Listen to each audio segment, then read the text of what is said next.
tayong ginagawa, di ba? Hindi pwedeng tumanggap lang tayo ng tumanggap, nakaupo lang tayo dyan, naghihintay ng pagpapala. No. Amen? So, ang mga dapat natin gawin sa ating paglilingkod, amen? So, first, we must reframe our thoughts. Amen?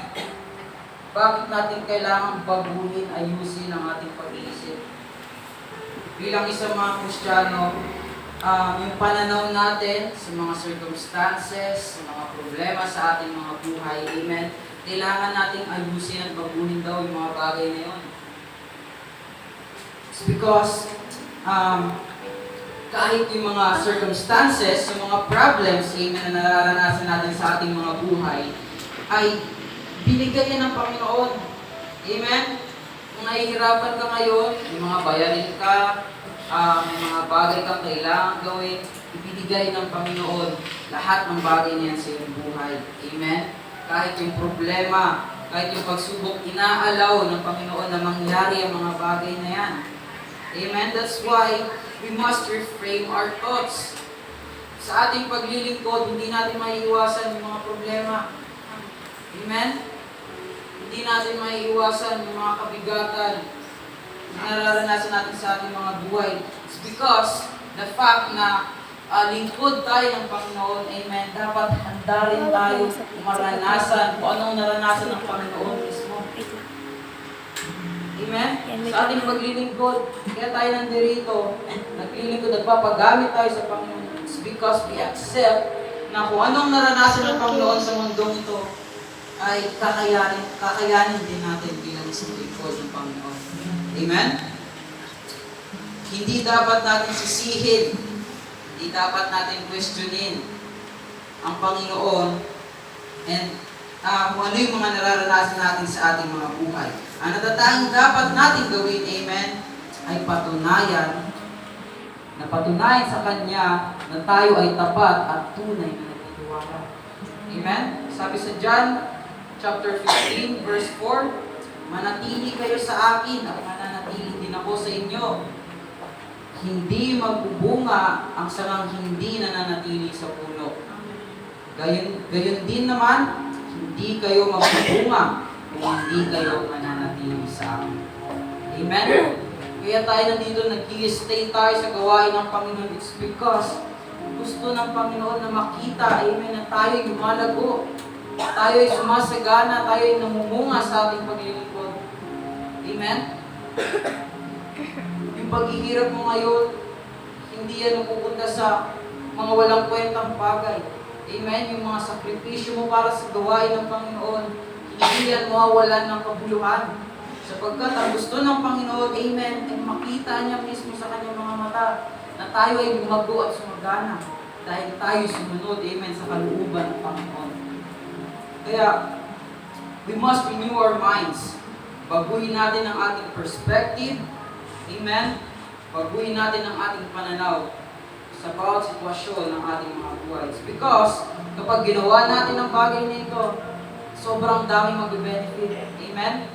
Hindi lang tayo mismo, kundi maging yung mga nakasalamuhan natin. Amen? Yung mga pamilya natin, yung mga tao hindi nakakilala sa Panginoon. Kapag binasa natin ang ating pananaw, amen, sa mga sitwasyon na nararanasan natin, all of those people na nakapaligid sa atin, amen, ay tunay na mag-benefit sa bagay niyo. Hindi lang tayo mismo, hindi lang ang ating mga sarili, hindi lahat ng ating mga nakasalamuha. Amen? Yung mga bagay na negatibo sa paningin ng mundo ay para sa ating mga Kristiyano, is an opportunity. Amen. Amen? Kung yung problema na yan, ang tingin ng mundo sa mga problema ay pabigat sa kanilang mga buhay, but being a Christian, amen, nakikita natin yung mga bagay na yun na isang opportunity na mas lumago, amen, na mas maging, mas ma-exercise natin ang ating faith at mag-grow, amen, sa paglilingkod sa ating Panginoon. Huwag nating pahintulutan na matalo tayo. Kasi alam naman natin yun eh. Sobrang tagal na natin sa paglilingkod sa Panginoon. Sobrang tagal na ng bawat isa, amen?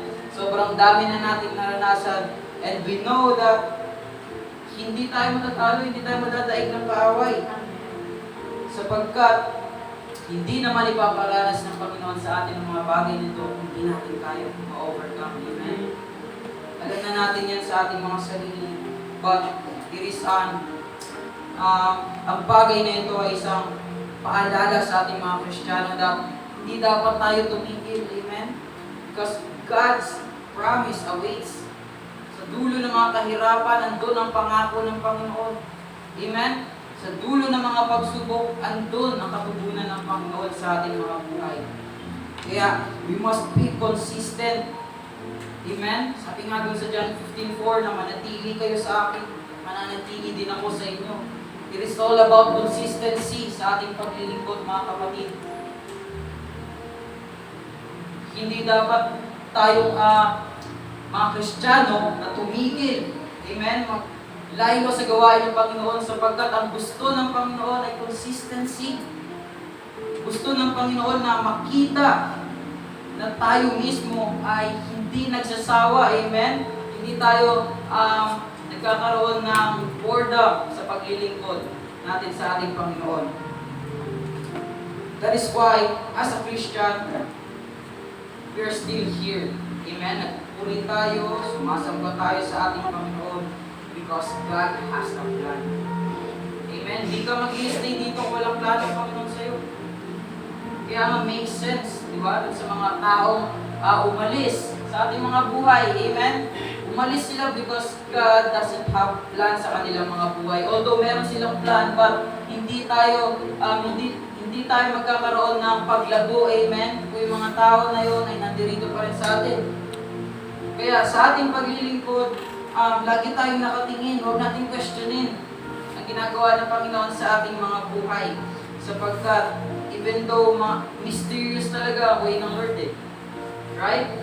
Minsan hindi natin na-explain kung bakit ginawa ng Panginoon ito, bakit nangyari ito sa buhay ko. It's because God wants to test our faith. Amen? Pagtitiwala natin, yung trust natin sa Panginoon, gustong i-test ng Lord ang mga bagay yun.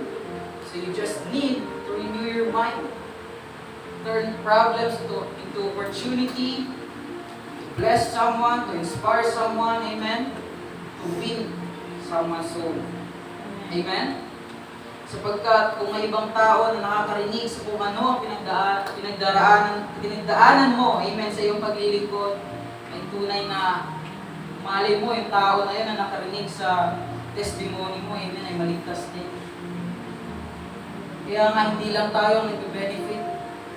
If we renew our mind, babaguhin natin ang ating pananaw, hindi lang tayo mismo ang mag-benefit sa bagay niyo. Hindi lahat ng tao, amen, na nakakasalamuhan natin. So, sa panahon natin ngayon, ay alam nating normal na ang problema. Alam natin yan. Common na ang problema sa ating mga buhay. But because bilang mga Kristiyano, we renew our minds, amen? We reframe our thoughts. Inaayos natin yung mga bagay na sa tingin natin hindi nag-make sense sa atin. Amen? Yung mga bagay na hindi natin maipaliwanag. Inaayos natin ang pananaw natin sa mga bagay na yun.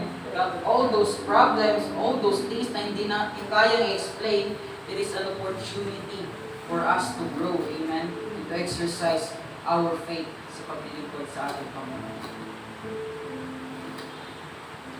Ayaw ng Panginoon na tayo maghirap. Amen? Ayaw ng Panginoon na tayo ay malugmok sa kung anumang problema na meron tayo. That's why tinuturuan tayo ng Lord that kailangan natin mag-move forward. Amen?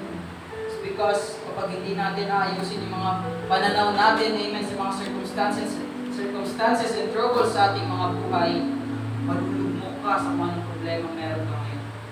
Amen? Mawawalan ka ng kakayanan to overcome those problems na nararanasan mo sa buhay mo.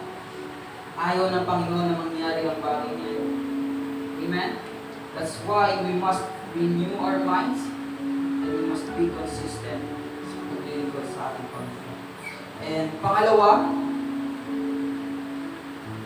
for us to experience God's promise, amen,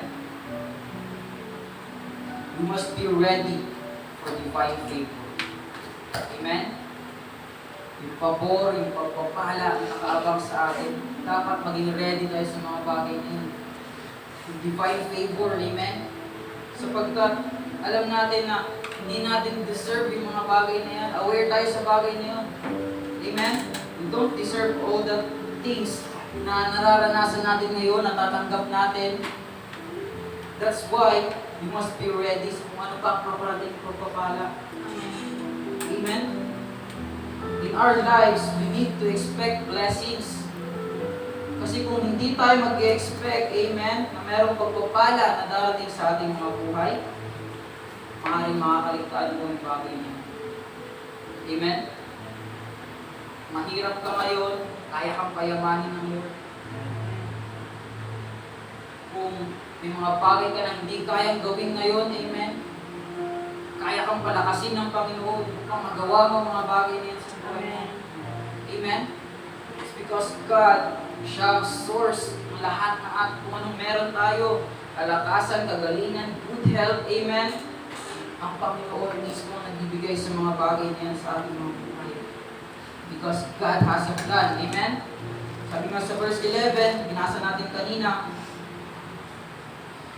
sapagkat batid kong lubos ang mga plano ko para sa inyo. Amen? Mga plano, hindi ninyo kakasama, kundi para sa inyong ikabubuti. Ito ay mga planong magdudulot sa inyo ng kinabukasan ng pag-asa. Amen? Kaya, hindi mo kailangan mag-doubt sa Lord. Naglilingkod ka ngayon, parang wala naman nangyayari, Lord. Ano ba to? Right? Hindi natin kailangan gawin yung mga bagay na yun sapagkat batid ng Panginoon kung anong outcome, amen, ng mga laban natin sa ating mga buhay. Batid ng Panginoon ang mga bagay na yan. Hindi ka pa naglilingkod sa Panginoon, alam na niya ang plano niya para sa iyo. Amen? Even though noon adik ka, may mga bagay kang ginagawa, amen, na hindi ka aya-aya para sa mata ng Panginoon, but even though ginawa mo yung mga bagay nito, meron pa rin plano ng Panginoon sa iyo. Amen? Batid ng Panginoon ang plano niya para sa ating mga buhay. Ang tanging gagawin lang natin, amen, we must expect magtiwala tayo sa Panginoon. Expect blessing. Amen? We must be prepared sa divine favor na ipaparanas ng Panginoon sa ating mga buhay. Sapagkat in every circumstances, amen, in our lives, sa dulong-dulo ng mga bagay na yun, mga problema, merong pag-asa. Amen? Merong pagpapala. Merong kalakasan, kapayapaan na nagmumula sa atin. Walang taong bumagsak na tapat at tunay na naglilingkod sa ating Lord. Amen? Pinakita ba kayong pastor na mukhang mahirap? Wala. It's because walang bumabagsak. Amen? Kapag tapat ka na naglilingkod sa Panginoon, hindi ka magmumukhang mahirap. Amen? Amen. Hindi nila alam yung sitwasyon mo, pero sabi na, uy, blooming ka ngayon na. Parang, pinagpalaan talaga ni Lord. Amen. Amen? Dami nila sabi ng mga ganyang bagay.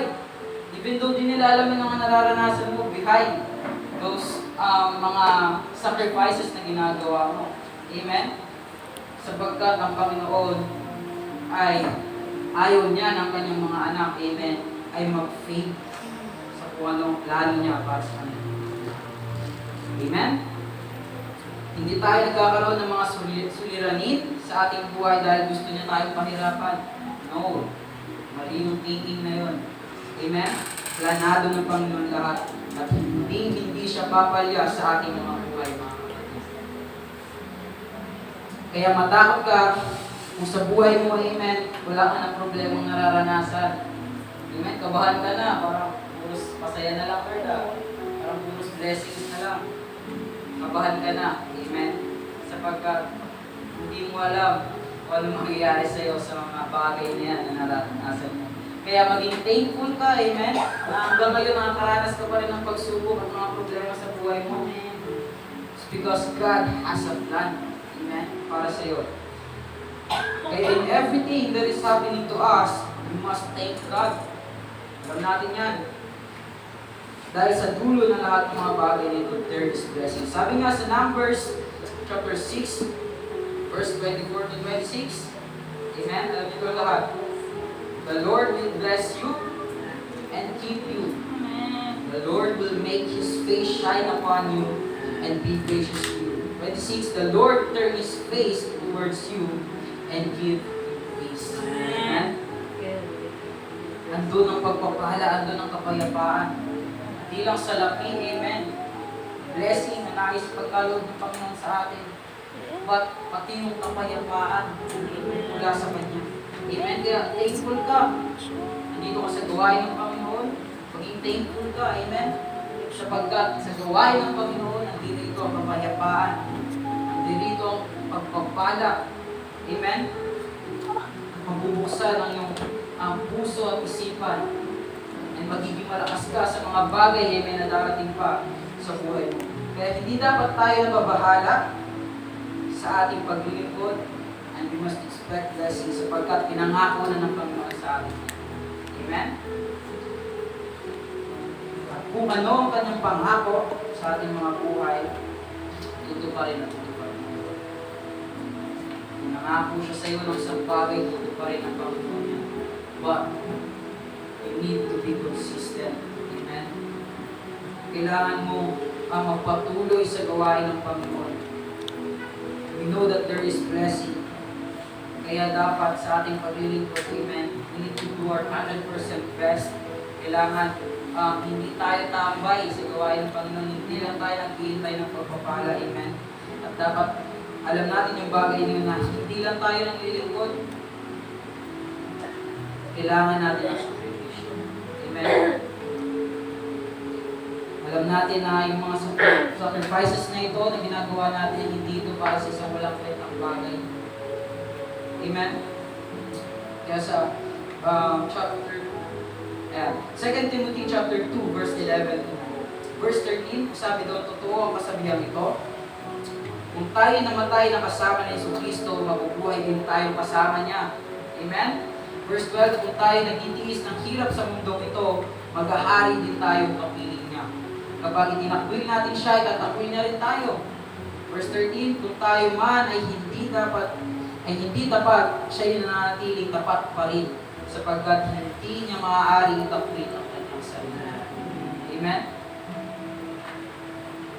Kailangan kampante tayo sa ating paglilingkod. Amen? At alam natin na hindi tayo iiwan ng Lord. Kahit ano man ang mga kamalian na nagawa natin, amen, balikan pa rin tayo ng Panginoon. It's because buhay natin, yung araw na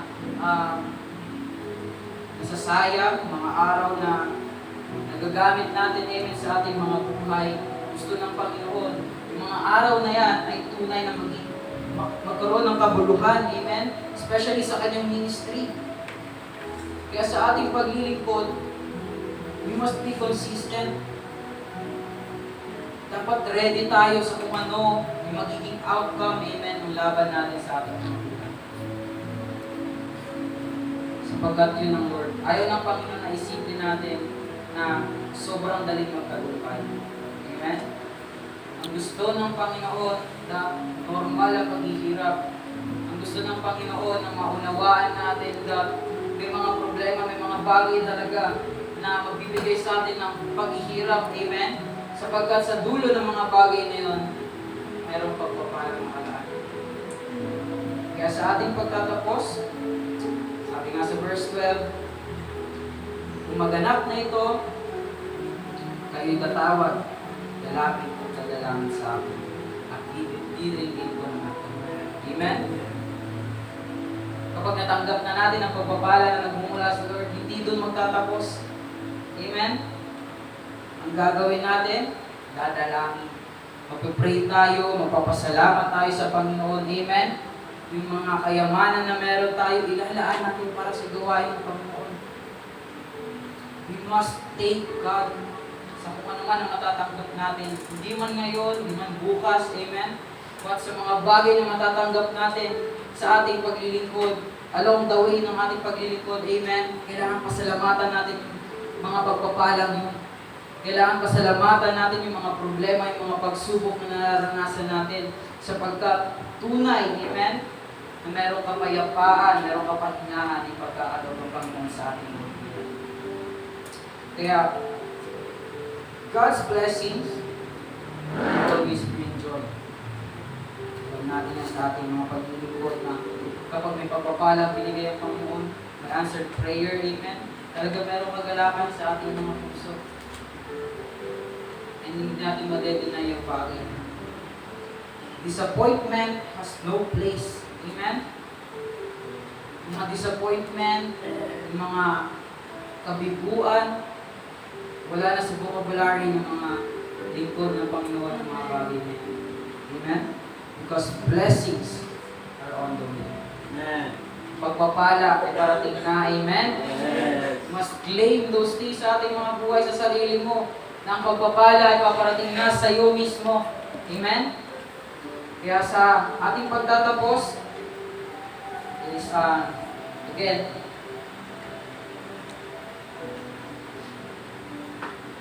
ang bagay nito ay pinapaalala lang sa atin ng Panginoon. Sapagkat ayon ng Panginoon na tayo manghina, ayaw gawin sa ating pagkitay sa pagpapala na nais pagkaloob sa atin ng Panginoon. And ayaw ng Lord, amen, na merong tumitigil. Ayaw ng Panginoon na merong nanghihina, merong nawawala ng pag-asa, lalo na sa Panginoon. So, yun lamang po. Tapos po ako.